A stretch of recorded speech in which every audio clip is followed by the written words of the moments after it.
નમસ્કાર, હું છું જિગીશા પટેલ.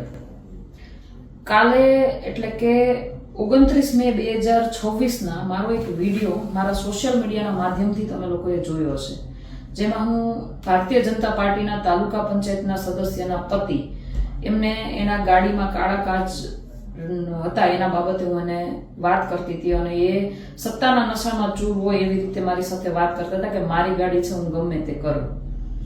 આ મેટર છે એ ખૂબ જ કહેવાય ને સેન્સિટિવ શું કામ છે.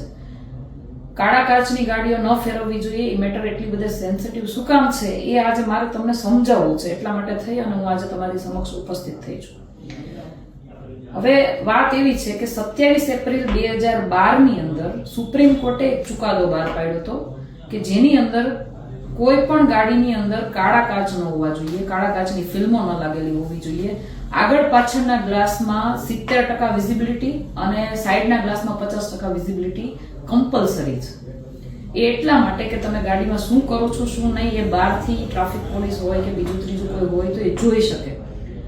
કાંઈ ગાડીમાં ખોટા કામ નથી થતા, દારૂ નથી પીવાતો, કોઈ છોકરીઓની છેડતી નથી થતી, એ બાબતે પોલીસ અવેર રહે, બીજા લોકો પણ અવેર રહે, એટલા માટે થઈ અને સુપ્રીમ કોર્ટે આ નિર્ણય આપ્યો હતો, આ ચુકાદો આપ્યો હતો.